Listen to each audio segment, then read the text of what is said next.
स्वस्ति श्री गणेशाय नमः स्वस्ति श्री गणेशाय नमः ध्येयो सदा परिभवग्नमभीष्टदोहम् तीर्थास्पदं शिववीर चिन्तं शरणं नृत्यार्तिहं प्रणतपाल भवादिपोतं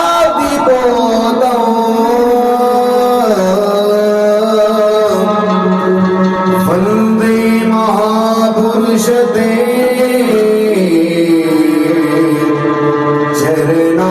चरणारविन्दं वंशी विभूषितकरा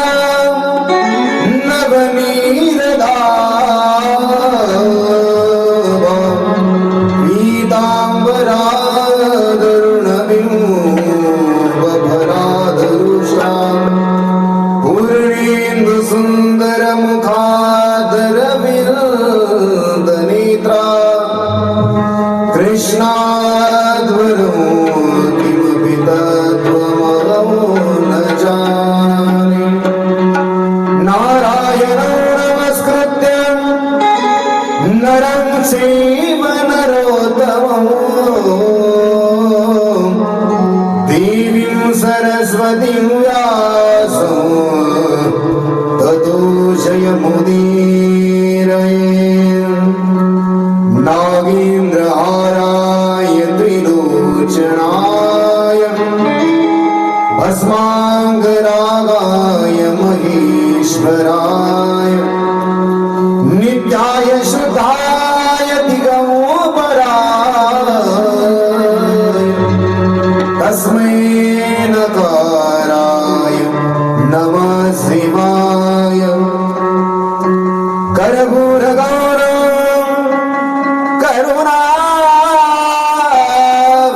करुणावतारं संसारसारं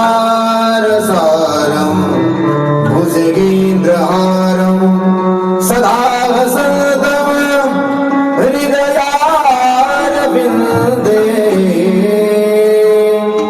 भवं भवानी सहितं नमामि सम्पाद्य ज्ञानञ्च विधाय भक्तिं विलोकितो येन समाधिराजः वैराग्यवर्तं सुविचारयुक्तं नमामि सुगं शिरसा गुरुं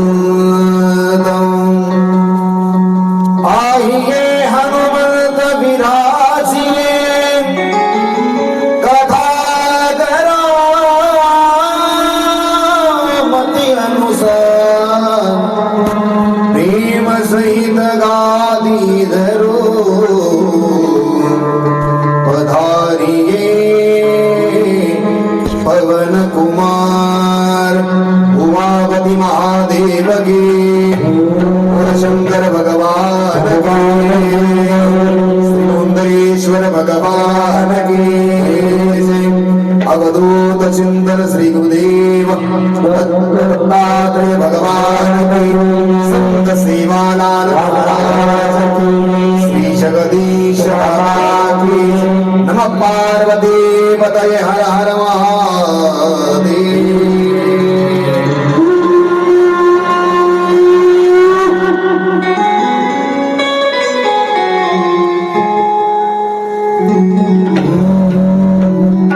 सर्वांनी एकदा मन आणि वाणीला पवित्र करण्यासाठी देवाचं सुंदर असं गोड असं भजन गायचं आहे.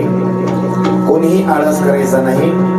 सर्वांनी मोठ्या प्रेमानं भक्तिभावानं टाळी वाजवून आणि मुखानं अशा प्रकारे नमः शिवाय ओम नमः शिवाय हर हर भोले नमः शिवाय नमः शिवाय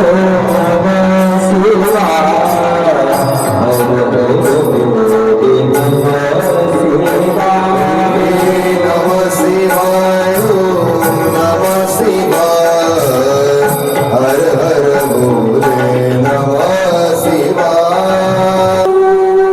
उमापति महादेव की जय, बोल शंकर भगवान की जय, श्री लोंदरेश्वर भगवान की जय, जगदीश बाबा की जय। नमः पार्वती पतये, हर हर महादेव। परम मंगलमय देवाची वाङ्मयी मूर्ती असणारी अशा प्रकारची ही शिव महापुराण कथा या ठिकाणी आपण सर्वांनी मोठ्या हर्ष उल्हासामध्ये 5 दिवस ही कथा श्रवण केली। आज या ठिकाणी या कथेचा हा 6वा दिवस आहे आणि उद्या आपल्या कथेची सांगता आहे। उद्या आपली कथा संपन्न होणार आहे। आपण सर्वांनी मोठ्या हर्ष उल्हासामध्ये ठिकाणी सुंदर अशी ही शिवकथा श्रवण केली। आज आपल्याला या शिवकथेमध्ये शतरुद्र संहिता ऐकायची आहे। आपण 2 संहिता श्रवण केल्या, विद्येश्वर संहिता आणि रुद्र संहिता। तेव्हा या ठिकाणी आज सुंदर असा प्रसंग आहे बघा शतरुद्र संहितेचा। परंतु मला एक शोकांतिका वाटते या ठिकाणी, तुमची संख्या नेमकी का वाढत नाही बरं? काय नेमका असं अडचण आहे, काय नेमका असं व्यत्यय आहे बरं, सांगा बरं। आतापर्यंत हा पूर्ण मंडप असा पूर्ण भरून जायला पाहिजे होता बघा। बाबाजी इथं आपली ही दुसरी कथा आहे या ठिकाणी, भगवान लोंदरेश्वरापुढे। आणि एक कथा आपण केली होती दर्देश्वरापुढे। तेव्हा हे 3रा योग आहे ठिकाणी। गुरुवर्य श्री जगदीशी बाबा यांच्या पावन सानिध्यामध्ये या ठिकाणी भगवान लोंदरेश्वराची कृपा काहीतरी ऐका। सुंदर असा हा दिव्य असा प्रांगण, त्यांचा दिव्य दरबार। आणि या ठिकाणी माझ्यासारखे एका पामर व्यक्तीला, सामान्य व्यक्तीला या ठिकाणी कथा करण्याचं हे सौभाग्य मिळत आहे। स्वतःला भाग्यवान समजतो। उमापती महादेव की जय। भगवान लोंदरेश्वराच्या मंदिरामध्ये गेल्यावरती असं प्रसन्न वाटलं बघा। त्या ठिकाणी असं बसल्यावरती नाही का मांडी घालून एक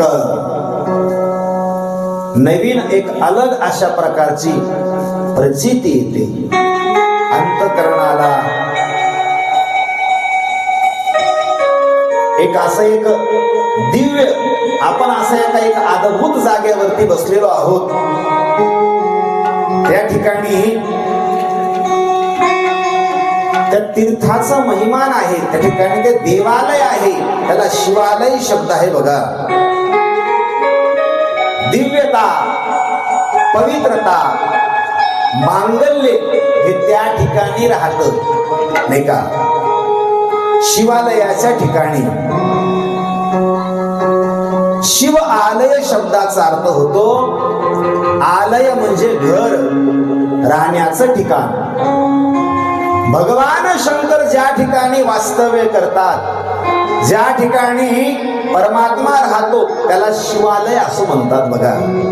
जसं ज्या ठिकाणी कार्य होतंय त्याला कार्यालय असं म्हणतात। ज्या ठिकाणी जिथं पुस्तक ठेवतात नाही का त्याला वाचनालय असं म्हणतात। तसं या ठिकाणी भगवान शंकर जे आहेत इथं वास्तव्य करतात महाराज जागृत स्वरूपानं। असे असणारे लोंदरेश्वर भगवान हे आपल्या सर्वांवरती आपला कृपा आशीर्वाद या ठिकाणी नाही का आपल्यावरती ते अशा प्रकारे कृपा करतात महाराज। भगवंताची असीम अशी ही कृपा या ठिकाणी माझ्या साथीला मंचवरती आमचे सर्व गुणवान गुणीजन गायनाचार्य वादनाचार्य त्यामध्ये या ठिकाणी श्री आमचे परम मित्र किरणजी महाराज करवड पडेगावकर, श्री या ठिकाणी मन्नाजी महाराज शिंदे नावलगावकर असतील, त्यांच्यात साथीला आमचे दादा आहेत, काय त्यांचं नाव म्हणले, दुर्गेशजी महाराज, तुमच्याही चरणावरती नतमस्तक होतो. इकडे श्री आमचे परमेश्वर भाऊ असतील, सर्व आपण सर्वांचे नाव काय मला माहित आहे ठिकाणी. आणि आज या ठिकाणी आमचे आदरणीय श्री, आम्ही ज्यांना प्रेमानं आबा म्हणतो, या ठिकाणी आमचे एक आबा आलेले इथं, त्यांच्या चरणावरती मी नतमस्तक होतो. सुंदर या ठिकाणी अशा प्रकारचा हा दिव्य दरबार, दिव्य प्रांगण आपण सर्वजण आणि या ठिकाणी या मठाचे महंत आपलं सर्वांचं श्रद्धास्थान असणारे श्री जगदीशजी बाबा या ठिकाणी, बाबाजी पण कथा ऐकत आहेत. असा आदेश आहे बघा की कथा सुरू असताना इकडं कोणीही मंदिरामध्ये जायचं नाही कथेमध्ये, आणि या ठिकाणी इकडं सुद्धा कोणीही यायचं नाही. कथेच्या अगोदर पूजा करा, शंकराला नाही का बेलपान बेलपत्र वाहा, भगवान शंकराला जल अर्पण करा, नाही का, एक लोटा जल सब समस्या का हल. भगवान शंकराला काही लागत नाही महाराज. इतर देवताची अनेक प्रकारे पूजा करावी लागते बघा. कासयाने पूजा करू केशी राजा, इतर देवांची पूजा अवघड आहे, पण आमचे भगवान भोलेनाथ या शंकराला काय लागतं महाराज, यांना काय आवडतं? आवडते बेलाचे पान, पान आवडते बेलाचे पान, आवडते बेलाचे पान, पान आवडते बेलाचे पान, आवडते बेलाचे पान, पान आवडते बेलाचे पान, आवडते बेलाचे पान, आवडते बेलाचे पान. शंकराला माझा, महादेवाला माझा आवडते बेलाचे पान, पान आवडते बेलाचे पान.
महादेवाला माझ्या आवडते बेलाची पान. भगवान शंकराला बेलाचं पान आवडतंय का? हा विश्वामध्ये सगळ्यात लवकर प्रसन्न होणारा जर देव कोणता म्हणलं तर ते आमचे भगवान शंकर आहेत, भगवान भोलेनाथ आहेत. भगवान शंकराला एक नाव आहे आशुतोष. आशु म्हणजे शीघ्र आणि तोष तुष तुष्यती, जो सर्वात लवकर प्रसन्न होतो त्या देवाला महादेव असं म्हणतात. भगवान शंकराची भक्ती सगळ्यात सोपी बघा. इतर देवांची भक्ती करायचं म्हणलं खूप तप करावं लागतं, खूप व्रत वैकल्य करावे लागतात आणि त्या ठिकाणी मग तो देव प्रसन्न होतो. परंतु महाराज आमचे भगवान शंकर मात्र असा देव आहे. भगवान शंकराची भक्ती अशी भक्ती आहे की सगळ्यात लवकर आणि शीघ्र प्रसन्न होणारा देव म्हणजे आमचे भोलेनाथ उमापती महादेव की. या ठिकाणी आपण रुद्र संहिता श्रवण केली बघा. काल त्या संहितेमध्ये आपण धावते वेगामध्ये या ठिकाणी शेवटी प्रसंग श्रवण केला की भगवान शंकराने कशा प्रकारे त्या नरसिंहाचा क्रोध शांत केला. महाराज देवाला आमच्या शंकर भगवंताने त्या ठिकाणी नाही का शांत केलं. तो सुंदर असा तो प्रसंग ऐकला आपण काल. हिरण्यकश्यपूने महाराज ब्रह्मदेवाला अनेक प्रकारचे वर मागितले होते की म्हणे ब्रह्मदेवा मला मृत्यूच नको म्हणे. त्याला ब्रह्मदेव म्हणले अरे वेड्या मला सुद्धा मरावं लागतं. मृत्यू हा अटळ आहे. भगवद्गीता सांगते जातस्य हि ध्रुव मृत्यू ध्रुवम जन्म मृतस्य च उपजेते नासे नासिलेते पुनरपिदिसे हे घटिका यंत्र जैसे परिभ्रमेगा. जसं आपल्या घरामध्ये घड्याळ असतं बघा, घडीचा काटा एका ठिकाणी स्थिर नाही राहत. एकचा काटा 2 वरती येतो, 2चा काटा 3 वर, 3चा 4 वर. हे अशा प्रकारे जसं ते घटिका यंत्र जैसे परिभ्रमेगा, ते घड्याळ ज्याप्रमाणे फिरत राहत 24 तास, तसं या ठिकाणी हे सृष्टी चक्र आहे. आयुष्य जात आहे पहा, जात आहे पहा, तसे पहा,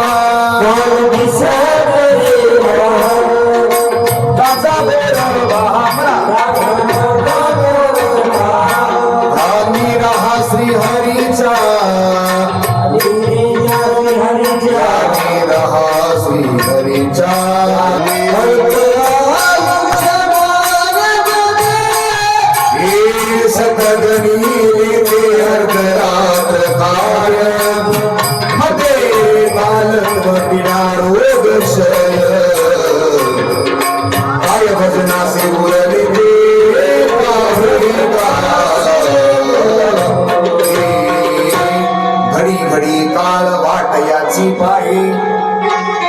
अजूनही किती आहे अवकाश.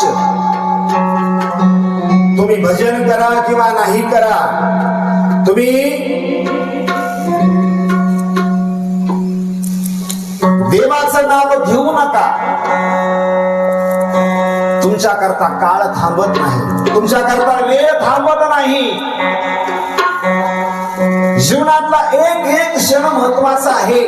क्षणोक्षण हाची करावा विचार, तरावया पार भव सिंधू. जीवाचं कर्तव्य आहे त्यानं देवाचं भजन केलं पाहिजे. बघा प्रमाण खूप आहेत. देवे दिला देह भजना गोमटा,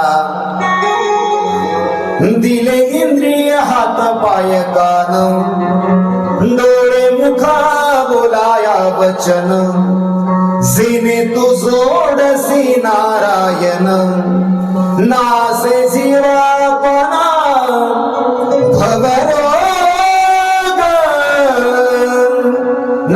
आहे जीवपण भवरोग.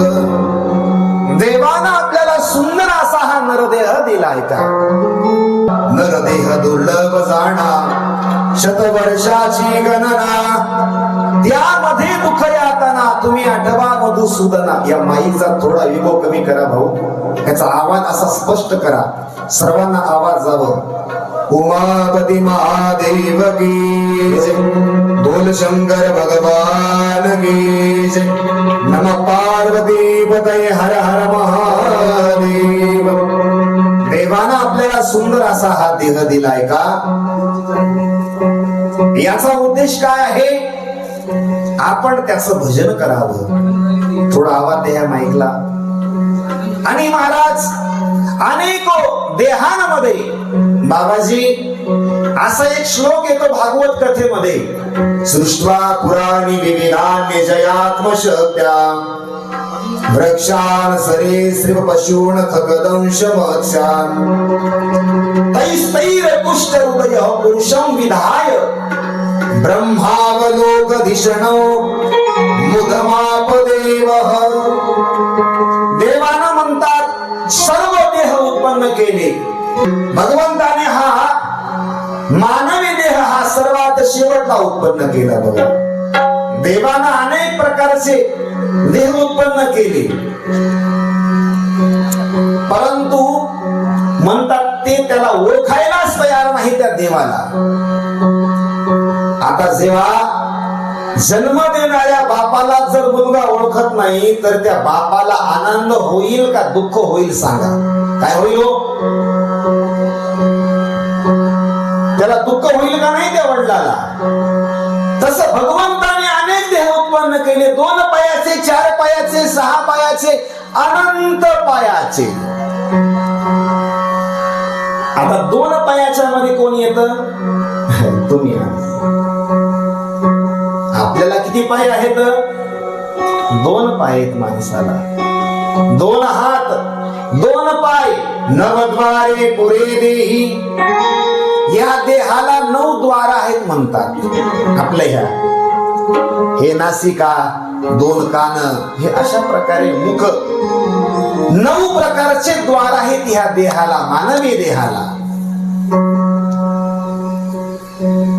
भगवंताने हा देह उत्पन्न केला सर्वात शेवटला. मोठ हात का मानवी देह प्रभुने तुझ दिया, खाया पिया सुख से सोया, नाक जमाना कोया. भगवंताने हा देह दिला आपल्याला त्याचं भजन करण्यासाठी, भोजन करण्यासाठी नाही. देवे दिला देह भजना गोमटा, भोजना गोमटा नाही. एक एक येऊनी कोटी कोटी फेरा, मग लागे वारा मनुष्य देहा. जेव्हा जीव आपल्या आईच्या गर्भामध्ये असतो तेव्हा ते देवाला विनंती करतात नाही का, एक वेळ करी या दुखा वेगळी देवा इथून एकदा मला बाहेर काढ रे. देव म्हणतो बेटा, पाठीमागच्या वेळेस पण मला असाच म्हणला होता सा.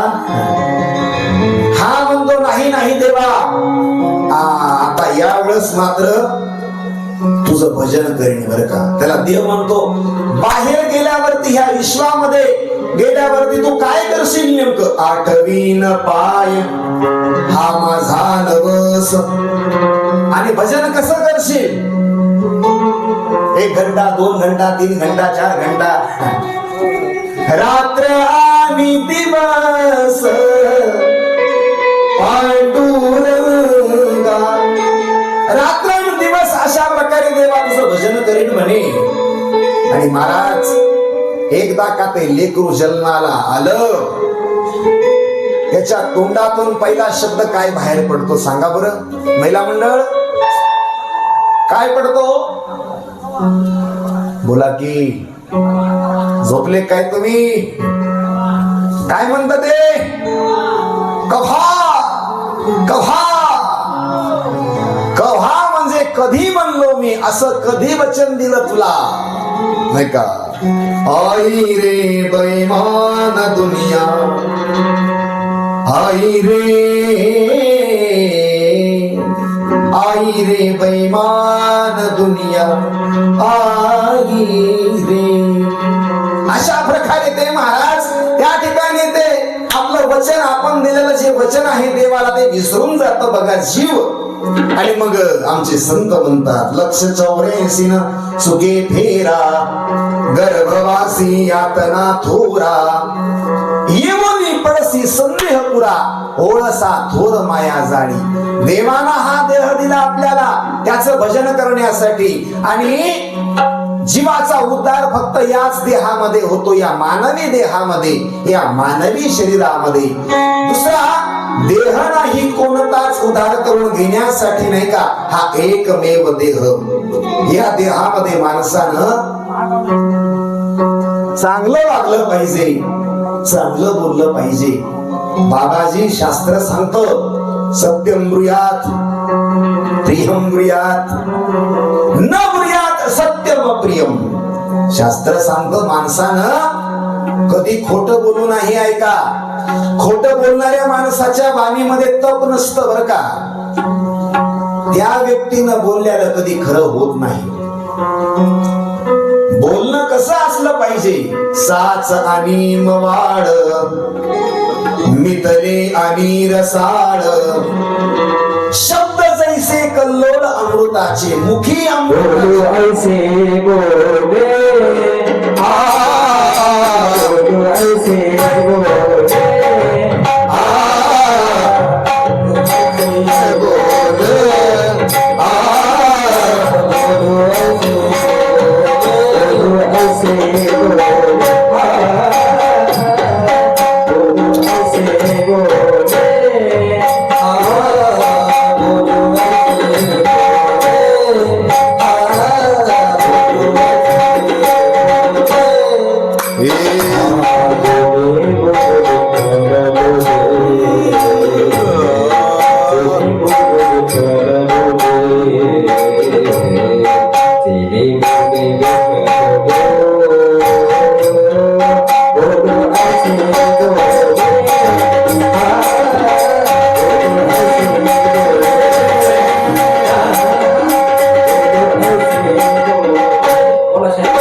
ऐसे बोले,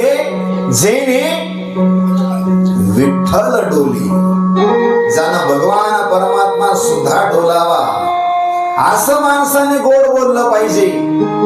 ऐसी वाणी बोलणे मन का आपा खोए, आवरण को शीतल करे, आपहु शीतल होय कबीरा, आपहु शीतल होय.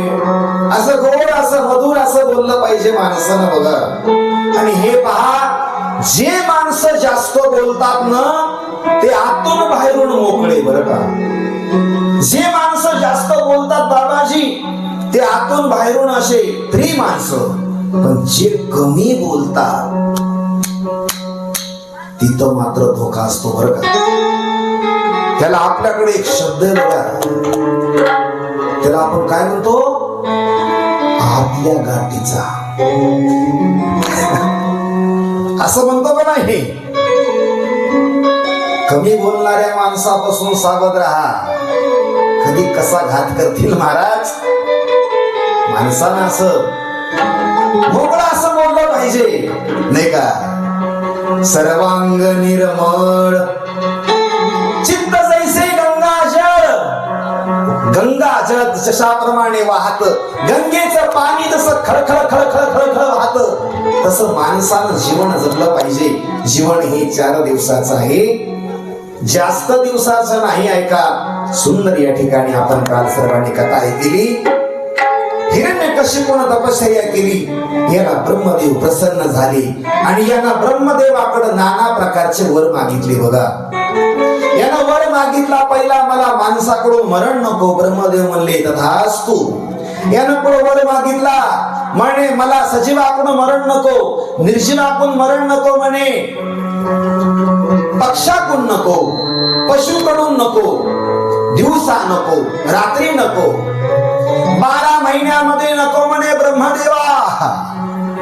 यानं अशा प्रकारचे वर मागितले. एका ब्रह्मदेव याला तथास्तु तथास्तु म्हणत गेले.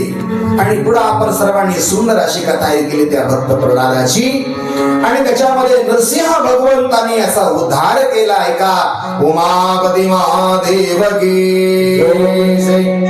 आणि त्या ठिकाणी भगवंताने आपला तो वीरभद्र त्याला पाठवलं नरसिंहात, आणि त्या दोघांमध्ये असं भयानक युद्ध झालं. आणि पुढे या ठिकाणी साक्षात भगवान शंकर त्या ठिकाणी प्रगट झाले आणि त्याने त्याला दर्शन दिलं, आणि महाराज नरसिंह भगवान शांत झाले. उमापती महादेव की. आता या ठिकाणी सुंदर अशी ही 3री संहिता आरंभ झाली. तिचं नाव आहे शतरुद्र संहिता. आणि या संहितेमध्ये भगवान शंकराच्या अनेक अवतारांची कथा येते बघा. आबा शिवकथेमध्ये 7 संहिता आहेत.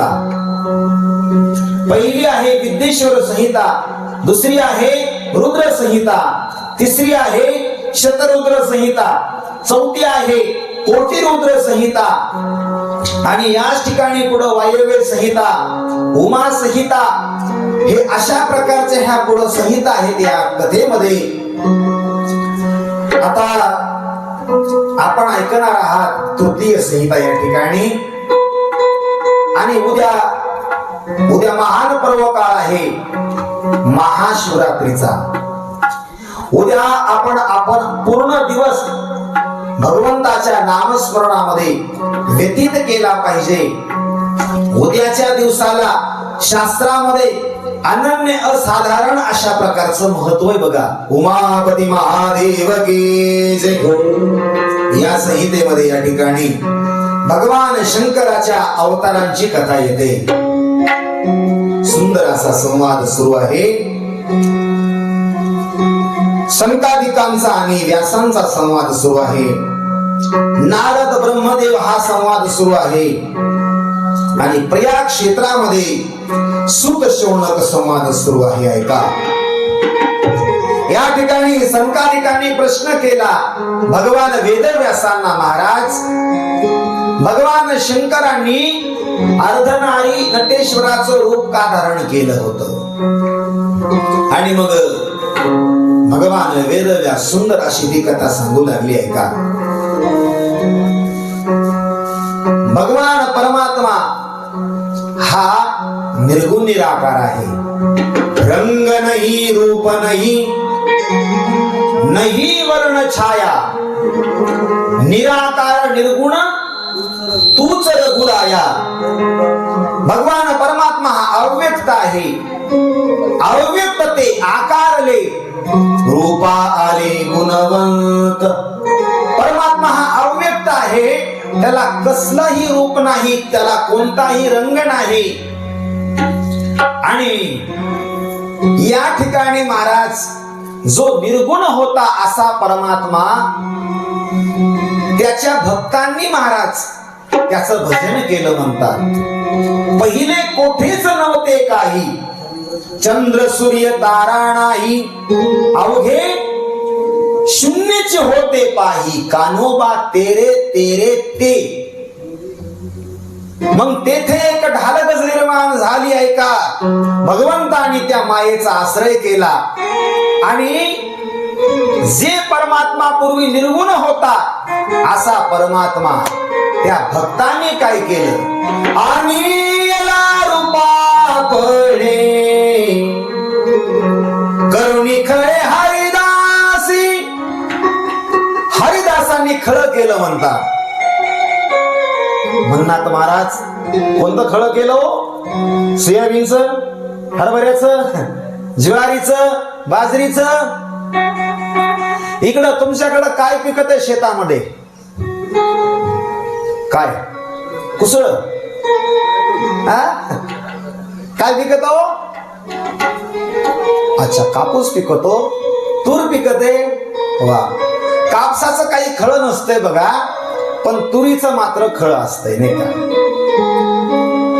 आता तर काय त्या मशिनी आल्या बघा. पहिल्या काळातले खळे आमच्या आबाला माहिती सगळं. ते मळण लावायचे, त्या ठिकाणी ते खळ चालायचं बघा, असं 8-8, 15-15 दिवस. आता सगळं सुविधा निघाल्या महाराज. आता आबा कपडे धुवायची सुद्धा मशीन आहे बघा घरोघर. बघा किती ह्या आताच्या माणसांचं किती सुदैव आहे. चपात्या करायची मशीन आली आजी आजकाल. सगळं काही आज मशीन करते बघा. संतांनी खळं केलं आणि याला रूपा बळे करुणी खळे हरिदासी. हरिदासांनी खळं केलं म्हणजे खळं म्हणजे इथं ते खळं नाही घ्यायचं ज्वारीचं, बाजरीचं, हरभऱ्याचं, मक्याचं. इथं खळ याचा अर्थ जे खळांची व्यंकटी सांडो ते खळ वेगळा. या ठिकाणी खळ म्हणजे प्रयत्न केला. एवढा प्रयत्न केला. किती प्रयत्न केला महाराज. दीन रजनी हाची धंदा गोविंदाचे पवाडे. रात्र न कळे दिवस न कळे अंगी खेळ दैवत. हरिभक्तांनी अशा प्रकारे देवाला आळवलं, त्याची प्रार्थना केली, त्याचं भजन केलं महाराज. आणि अशा प्रकारे त्याचं भजन केल्यावर नाही का, हे असं खळं केल्यावरती, खळं म्हणजे प्रयत्नांची पराकाष्ठा.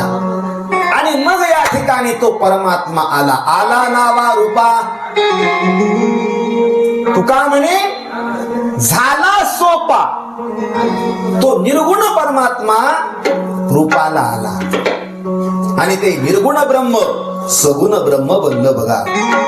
आणि त्या ठिकाणी त्यानं काय केलं, जेने हे विश्व निर्मिले महर्षी देवा ते संस्थापिले.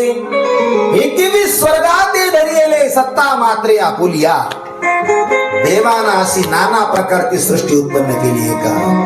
देव नटला नाना परी भरोनी उरला चराचरी.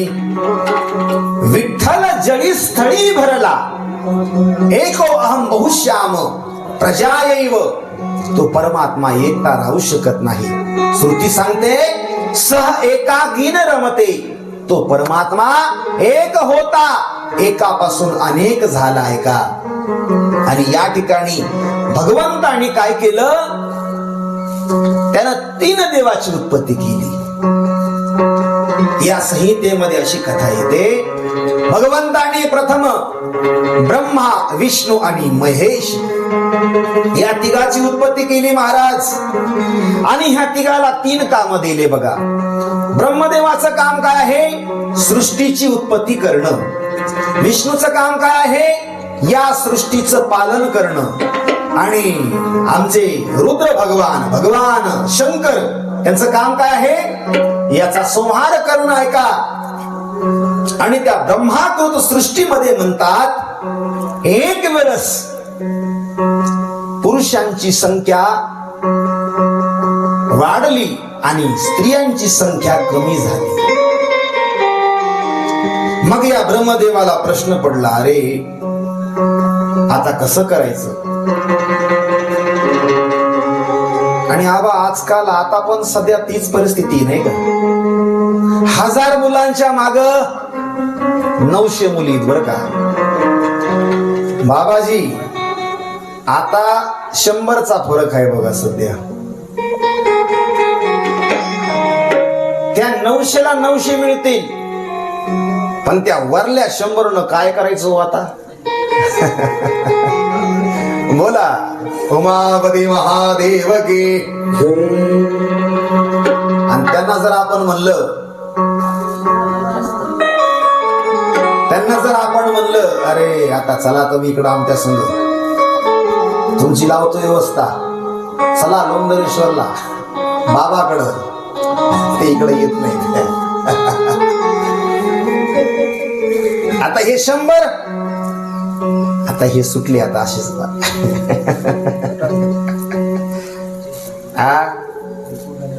आता यांनी एक तर झेंडा घ्यावा हातामध्ये बर का बाबाजी, आणि आपलं मस्त वारी कराव. आळंदी ते ज्ञानोबा तुकाराम, ज्ञानोबा तुकाराम. तसं करत नाही ते. फरक आहे 1000 मुलांच्या पाठीमागे 900 पेक्षाही कमी मुली आहेत सध्या.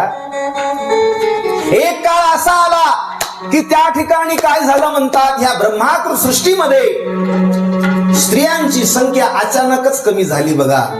आणि मग ह्या ब्रह्मदेवाला प्रश्न पडला, आता काय करावं? आणि मग यांनी त्या ठिकाणी भगवान शंकर यांची प्रार्थना गायली, त्यांनी विनंती केली. आणि मग महाराज आमचे ब्रह्मदेव त्यांची ती प्रार्थना, त्यांची ती शिवस्तुती ऐकून नाही का, भगवान शंकर जे आहेत त्यांनी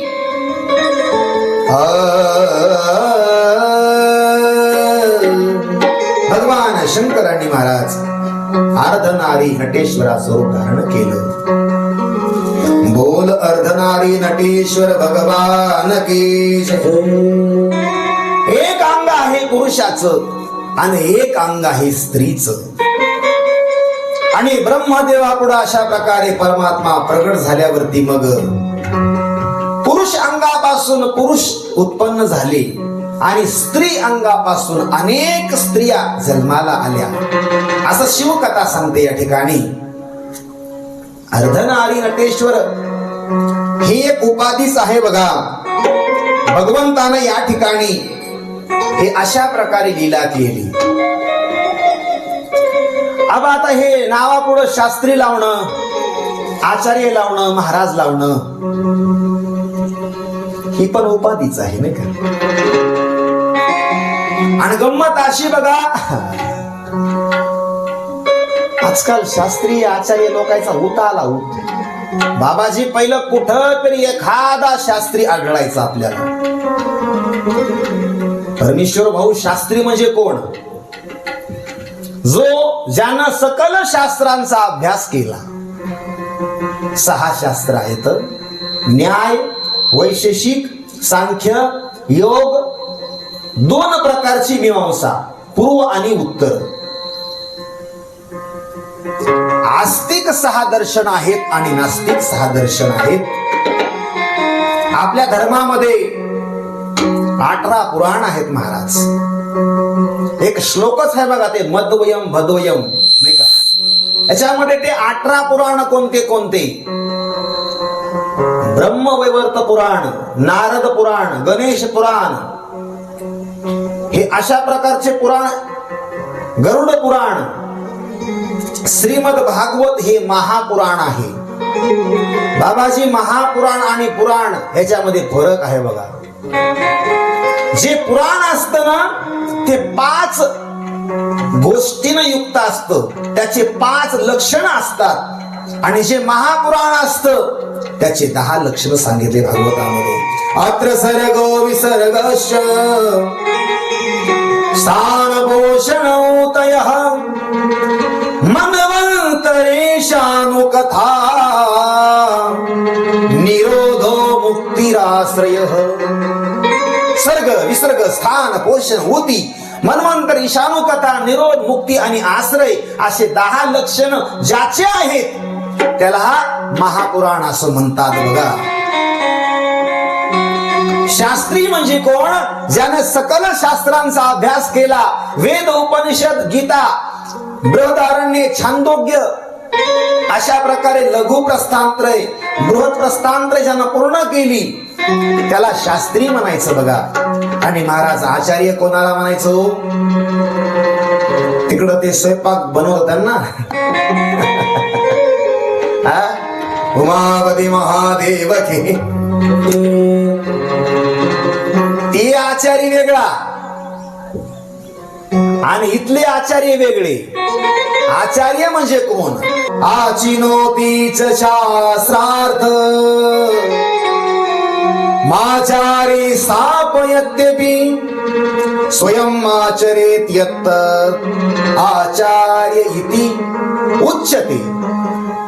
ज्यानं सकल शास्त्रांचा सार निवडला आणि त्या शास्त्रांसारखं त्यांच्या म्हणण्यानुसार जो स्वतः तसं वागतो स्वयं आचरित यत्तद आचार्य इति उच्यते त्या व्यक्तीला आचार्य म्हणायचं बरं का. बोले तैसा चाले त्याची बंदावी पाऊले ऐका. माणसानं जसं बोललं तसं वागलं पाहिजे. अन्यथा एक बोलायचं एक वागायचं हे देवाला तर मान्य नाही बघा. ही शास्त्री महाराज ही उपाधी बर का. भाऊ मला एक प्रश्न पडतो आवा. 10-10 5-5 वर्ष आळंदी ऋषिकेशला राहून आमचे महाराज लोक महाराज बनतात बर का. आणि किरण महाराज त्यांनी लग्न केल्यावर त्यांच्या मंडळीला लोक काय म्हणतात? डॉक्टराची डॉक्टरीन, मास्तराची कोण? मास्तरीन. हा वकिलाची ओ मागच्या बाईला वकिलाची, शेतकऱ्याची, दुकानदाराची, पोलिसाची आणि महाराजाची. वा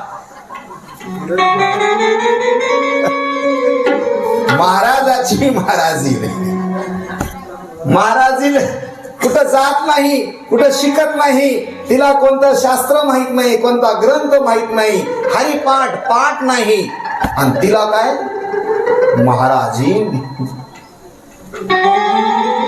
ही महाराज ही उपाधी आहे का? तसं त्या निर्गुण ब्रह्मानं नाही का निर्गुण ब्रह्म सबल ब्रह्म बनलं त्यानं उपाधी ग्रहण केली. आणि या ठिकाणी ऐका अशा त्या निर्गुण ब्रह्माने या ठिकाणी लीला केली महाराज. आणि अर्ध नारी नटेश्वराचं रूप धारण केलं. आणि या पृथ्वीवरती अशा प्रकारे स्त्रिया आणि पुरुष दोघांची संख्या समान तयार केली. या ठिकाणी या कथेमध्ये आपण शतरुद्र संहितेमध्ये देवाच्या अवतारांच्या कथा ऐकत आहात.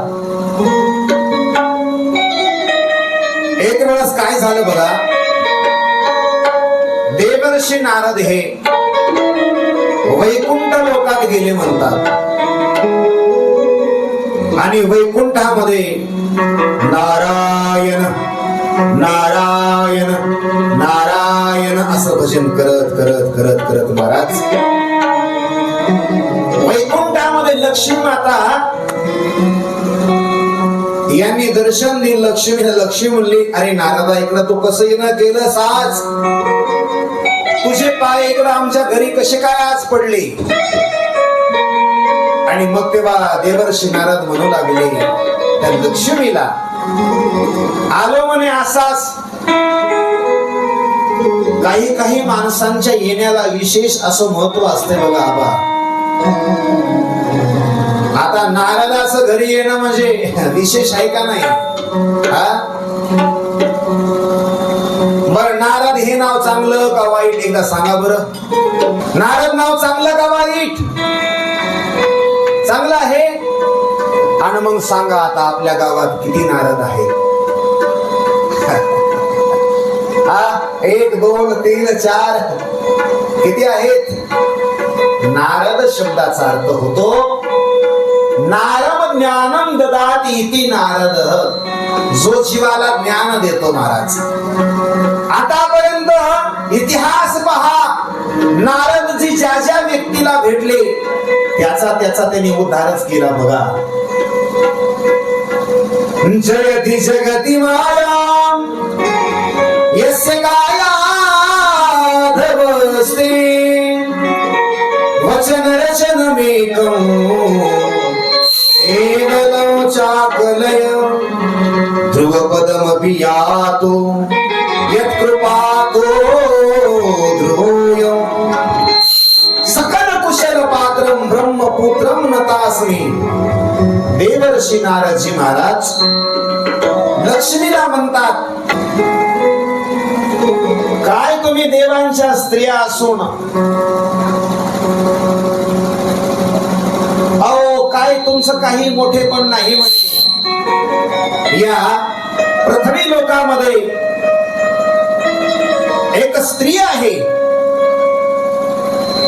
अत्रि ऋषीची पत्नी अनुसया, आणि अनुसया ही महान पतिव्रता आहे म्हणे. काय त्या स्त्रीचं सामर्थ्य आहे. नारदजी महाराज त्या ठिकाणी अनेक प्रकारे अनुसयेचं गुणगान गातात बघा त्या स्त्रियांपुढं.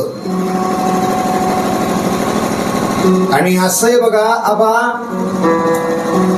एका स्त्रीला दुसऱ्या स्त्रीचा महिमा मंडन केल्याला आवडत नाही बघा. तुम्ही एखाद्या स्त्री पडत दुसऱ्या स्त्रीचं गुणगान गा, पा तिच्या मनामध्ये बायका ती लक्ष्मी जी आहे तिच्या मनामध्ये महाराज अनुसयेच्या प्रती ईर्ष्या उत्पन्न झाली. आणि मग तिथून आमचे देवर्षी नारद निघून गेले बघा. लक्ष्मीने आपल्या असं हातामध्ये फोन घेतला आणि तिनं नंबर डायल केला पार्वतीचा, आणि तिने फोन लावला. हॅलो, मी लक्ष्मी बोलते. त्या ठिकाणी पार्वती म्हणे, बोला बाई, काय तुमचं म्हणणं आहे? लक्ष्मी म्हणे, आत्ताच्या आता लवकर माझ्याकडे या. पार्वती म्हणली, एकटी येऊ का अजून कोणी घेऊन येऊ? आणि मग त्या ठिकाणी महाराज नंतर पार्वतीनं आपला मोबाईल काढला. तेव्हा मोबाईल नव्हता, सोडून द्या. आणि मग तिनं अशा प्रकारे कॉल केला महाराज त्या ब्रह्मदेवाच्या पत्नीला सावित्रीला, आणि तिनं तिला बोलवलं. तिघींनी मीटिंग घेतली आणि त्यांनी त्या ठिकाणी त्यांनी असं चर्चा केली बघा. म्हणल्या, आपण देवांच्या पत्नी आहेत म्हणल्या, ब्रह्मा विष्णू महेश यांच्या, परंतु या पृथ्वी लोकावरती माहुरगड येथे एक कोणीतरी अनुसया आहे म्हण, आणि ती आपल्यापेक्षा श्रेष्ठ आहे. कशी श्रेष्ठ आहे आता बघूतच म्हणे. आणि त्यांनी काय केलं, त्या ठिकाणी महाराज त्यांचे मालक आले बघा. मालक आल्यावरती मग या ठिकाणी विष्णूची पत्नी लक्ष्मी ती विष्णूला म्हणते नाही का, यांनी असा एक ठराव केला की आपल्या मालकाला आपण तिच्याकडे पाठवूत. आणि मग त्या ठिकाणी पुढं देव आपल्या आपल्या घरी येतात. विष्णू जे आले, लक्ष्मी त्यांना म्हणते, तुम्ही मृत्यू लोकामध्ये जायचं आहे त्या अनुसयेच्या घरी, तिची परीक्षा पाहण्यासाठी. ब्रह्मदेवाची पत्नी सावित्री तिनं आपल्या मालकापुढे अशाच प्रकारे या ठिकाणी अनुसयेचं पातिव्रत्य भंग करा, तिची परीक्षा घ्या, ती खरंच पतिव्रता आहे का हे बघा. अशा प्रकारे महाराज तिनं आपल्या मालकाकडे प्रार्थना केली बघा. शंकराची पत्नी पार्वती ती सुद्धा आपल्या मालकाला असंच म्हणू लागली, आणि तिघीनं अशा प्रकारे प्रस्ताव मांडला एका त्या आपल्या मालकांपुढं. आणि पुढं सुंदर अशी इथं कथा येते. या कथेमध्ये ते पतिदेव काही तिचं ऐकत नव्हते. स्त्री हट्ट जीवनामध्ये, बाल हट्ट, हे असे हट्ट आहेत बघा की ते पूर्णच करावे लागतात बरं का. लहान लहान लेकरांचा हट्ट. लहान लेकरांना एखादी जर वस्तू पाहिजे असेल ना तर त्यांचं शस्त्र आहे रडणे. लहान लेकर असं मोठ्यानं रडतात बघा. लक्ष करा तुम्ही. त्यांना माहित आहे आपण रडलो तरच आपल्याला ती वस्तू मिळते. मग ते असं मोठ्यानं रडतात आणि आपल्याला वाटतं अरे काय हे काय रडत आहे. पण त्याला माहिती आहे मी रडलो तरच मला माझी वस्तू, माझी इच्छा पूर्ण होणार आहे. आणि स्त्रिया महाराज, स्त्री हट्ट कसा असतो जीवनामध्ये. एकदा जर स्त्रियांनी हट्ट धरला महाराज, तो दशरथासारखा एवढा प्रतापी राजा दशरथानं त्या ठिकाणी त्या आपल्या त्या स्त्री पुढं हा नतमस्तक झाला बघा. त्या कैकेयी पुढं भरताला राज्य आणि रामाला वनवास. स्त्री हट्ट जो आहे जीवनामध्ये हा पूर्वावाच लागतो माणसाला. लक्ष्मी, पार्वती आणि ती सावित्री या त्रिदेवांना विनंती करतात, स्वामी तुम्ही जा ना माहूरला त्या अनुसयेत सत्व हरण करण्यासाठी. आणि महाराज त्या ठिकाणी ब्रह्मा, विष्णू आणि शंकर त्यांचा नाईलाज झालाय का. आणि आता त्रिदेव निघाले आहे का. अनुसयेच्या दारापुढे येतात महाराज. ब्राह्मणाच्या वेशामध्ये हे ब्राह्मण बनले आणि आवाज दिला बाहेरून, भवती भिक्षां देहि, भवती भिक्षां देहि. अनुसया बाहेर आली. घरी पती नव्हते अत्री महाराज. अत्री वनामध्ये गेले होते. हातामध्ये फळं घेतली. आपल्या अन्नामध्ये कोणीतरी साधू आलेला आहे आणि त्यानं ते फळं आणले बघा. त्या ठिकाणी देवता ते ब्राह्मण म्हणतात, देवी आम्हाला ही भिक्षा नको अशा प्रकारची. मग तुम्हाला काय पाहिजे महाराज. ते म्हणे तू विवस्त्र होऊन आम्हाला भिक्षा वाढ. आम्हाला ती भिक्षा मान्य आहे. अनुसया आतमध्ये गेली. आता यांना भिक्षा नाही द्यावं तर शास्त्र सांगतं, विनमुख होय अतिथी घेऊन जाय पुण्य संपत्ती. आपल्या घरी आलेला अतिथी जर विनमुख गेला ना तर तो दोन गोष्टी घेऊन जातो बघा आपल्या.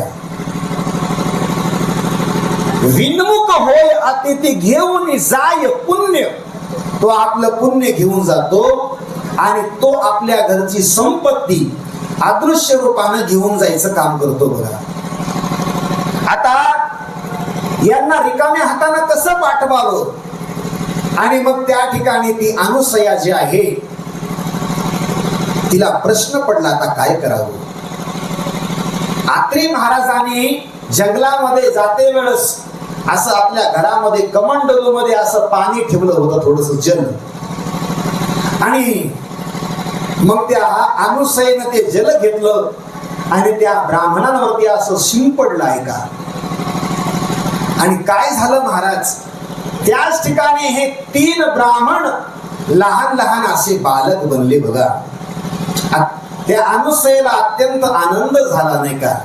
अनुसयेनं त्या लहान लहान 3 बालकांना घेतलं, त्या आपल्या आश्रमात आणलं, त्या कुटियेमध्ये आणलं. आणि महाराज लहान लेकरा पुढं, लहान बाळा पुढं आपल्या आईला आपलं अंग प्रदर्शन करण्यामध्ये काय लाज आहे. त्या ठिकाणी ती अनुसया तिच्या आनंदाला आता पारावार नाही राहिलाय का. तिनं त्या ठिकाणी त्या बालकांना स्तनपान करायला सुरुवात केली महाराज. आणि 3 देव जगाचे मालक असणारे, जे या ठिकाणी या जगाचे नियंता आहेत, ज्यांच्या सत्तेने हे सगळं जग चालतं, जे या जगाची उत्पत्ती करतात, या जगाचं पालन करतात, जे या विश्वाचा संहार करतात असे 3 देव जे आहेत ना, त्या 3 देवांनी महाराज लहान असं ते नाही का बालक बनले आणि तिच्या पाळण्यात ते आता खेळू लागले बघा. अनुसया त्यांना असा झोका देऊ लागली महाराज. आणि अनुसया सुंदर असे ते अंगाई गीत गाते ऐका. काय ती अनुसया भाग्यवान आहे ऐका. या अनुसयेच्या घरी लहान लहान बनले हे 3 देव तिच्या पाळण्यामध्ये. आपले मालक काही परत येत नाहीत. लक्ष्मी, पार्वती आणि सावित्री ह्या 3 जणी वाट पाहू लागल्या आपल्या मालकाची. आमचे मालक कधी येतील परत. बरेच दिवस गेले महाराज. आणि मग एक दिवसची गोष्ट आहे का, इकडं माहूरला या ठिकाणी जेव्हा ते आत्री परत आले आपल्या आश्रमात, त्यांनी हे सगळं दृश्य बघितलं, त्यांना आनंद झाला बघा. इकडे या ठिकाणी वैकुंठ लोकात, कैलास लोकात आणि ब्रह्म लोकामध्ये त्या 3ही देवांच्या पत्नी आपल्या मालकाची वाट पाहत आहेत की आपले मालक, आमचे मालक कधी येतील परत. मालक काही येत नाहीत बघा. आणि मग एक दिवस त्या ठिकाणी देवर्षी नारद येतात. नारायण नारायण नारायण. आणि नारद आल्यावरती मग लक्ष्मी त्याला म्हणते, नारदा आमचे मालक परत नाही आले रे. देवर्षी नारद म्हणतात, अहो तुमचे मालक लहान लहान बाळ बनले त्या अनुसयेच्या घरी. या 3ही पत्न्या घाबरल्या देवांच्या की आम्हाला आमचे मालक आता तू आणून द्यायचं काम कर नारदा. नारद म्हणतो, हे काम मला जमणार नाही, मी हे करू शकत नाही. तुम्ही काहीतरी करा म्हणे. काय करावं? स्वतः जा म्हणे आता तुम्ही माहूरगडला. आणि महाराज त्या 3ही स्त्रिया माहूरगड येथे आल्या बघा. याच माहूरगड येथे इथं सुंदर असा आत्रीचा आश्रम आहे. आणि दारावरती आल्यावरती मग त्या ठिकाणी महाराज त्यांनी 3घींनी नमस्कार केला त्या अनुसयेला. प्रणाम. अनुसया, तिनं पाहितलं आज माझ्या अंगणामध्ये या ठिकाणी देवांच्या साक्षात पत्न्या इथं उभ्या आहेत. आणि ह्या स्त्रिया महाराज अनुसयेला विनंती करतात की आमचे मालक तुमच्याकडे आले होते आणि ते आमचे आम्हाला परत करा. अनुसया म्हणली, माझ्याकडे काही तुमचे मालक आलेले नाहीत. माझ्याकडे 3 ब्राह्मण आलते माझी परीक्षा घेण्यासाठी. परंतु माझे मालक, माझ्या मालकांनी जल धुलं होतं मध्ये कमंडलू मध्ये. आणि त्याचा ते संचार ते शिंपडल्या बरोबर त्या 3घांवरती ते 3 बाळ बनलीत बघा. माझ्या घरामध्ये, माझ्या कुटियेमध्ये लहान लहान असे 3 बालक आहेत बघा. जिचा जो पती आहे तिनं तो ओळखून घेऊन जा. असं म्हणल्यावरती या 3 स्त्रिया याने त्या कुटियेमध्ये प्रवेश केला. पाहतात तर काय, 3 देव असे लहान लहान त्या पाळण्यामध्ये बालक ह्या रूपामध्ये बालक्रीडा करत आहेत. लक्ष्मी पार्वतीला म्हणते, याच्यामध्ये माझे मालक कोणते असतील. पार्वती पुढे त्या सावित्रीला म्हणते, याच्यामध्ये माझे मालक कोणते असतील. आणि मग तिघीलाही प्रश्न पडला. लक्ष्मी म्हणली, आता मी जर एखादं चुकून भगवान शंकराला जर स्पर्श केला तर आपल्यावरच टांगती तलवार आहे. आपण निघालो होतो म्हणे हिच सत्वहरण करायला. अरे हे तर आता आपल्यावरच आला बार. आणि मग त्या ठिकाणी ह्या 3ही स्त्रिया त्या अनुसयेला शरण गेल्या बघा. आणि त्या ठिकाणी महाराज त्या 3घीनं माफी मागितली. आम्हाला क्षमा करा, आम्हाला माफ करा म्हणे, आमचं चुकलं. आणि मग या ठिकाणी अनुसयेला दया आली त्या 3घीची. आणि अनुसयेनं महाराज त्या ठिकाणी ते पाणी घेतलं बघा त्या कमंडलू मधलं. या 3घांवरती शिंपडल्या बरोबर त्या बालकांवरती हे 3 ब्रह्मा विष्णू महेश या रूपामध्ये प्रगट झाले. उमापती महादेव की बोल शंकर भगवान की. पार्वती हर हर महादेव. तीन देव आता निघाले आपल्या आपल्या बायकांसोबत आपल्या लोकाला. अनुसया आणि आत्री मात्र त्यांना अत्यंत दुःख झालं बघा. अनुसया म्हणू लागली, अरे हा माझा पाळणा आता खाली खाली वाटत आहे, आता माझं कसं मन लागन. ती देवाला विनंती करते की माझा हा पाळणा रिकामा सोडून तुम्ही जाऊ नका कृपया. आणि मग तेव्हा तीनही देवांनी महाराज अनुसयेला आशीर्वाद दिला की आई आम्ही तुझ्या या ठिकाणी तुझ्या या घरी आम्ही अवतार घेऊ. आणि मग महाराज सुंदर अशी कथा येते बघा. देवता तर निघून गेले आपल्या आपल्या लोकाला, पण नंतर ती अनुसया जी आहे तिच्या घरी या ठिकाणी तीनही देवांनी अवतार घेतला. अनुसया गर्भवती होती आणि तिचा प्रसूती काळ जवळ आला आहे का. तिला पहिला मुलगा झाला. या ठिकाणी शंकराच्या अंशापासून दुर्वास हा भगवान शंकराचा अवतार आहे. नंतर या ठिकाणी अनुसयेला दुसरा मुलगा झाला बघा, भगवान विष्णूच्या अंशापासून. त्याचं नाव दत्त. आणि नंतर या अनुसयेला तिसरा मुलगा झाला ब्रह्मदेवाच्या अंशापासून. त्याचं नाव चंद्रमा. शिवकथेत अशी कथा येते, ह्या तिघांमध्ये दोघांनी विवाह केला नाही. दोन काय झालं, बाबाजी बनले. त्याच्यामध्ये दुर्वास आणि भगवान दत्त. अनुसया जी आहे तिनं तिघांनाही विनंती केली महाराज. आणि तिघींनी मग नंतर त्या तिघांनी नंतर एक रूप धारण केलं, ते म्हणजे दत्तात्रय भगवंताचं. अत्रिगर आनंद भयो रे श्री दत्तात्रय लाल की. अत्रिगर आनंद भयो रे श्री दत्तात्रय लाल की.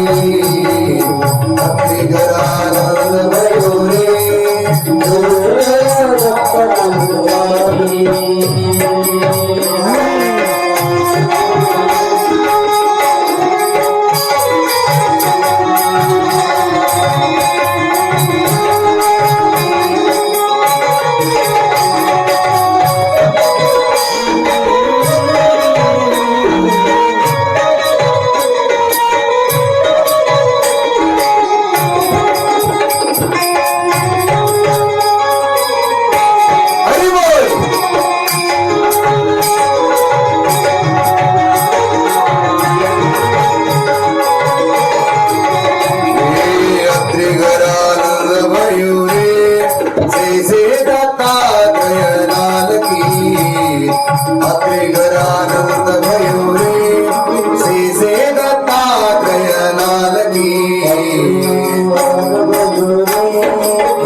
ये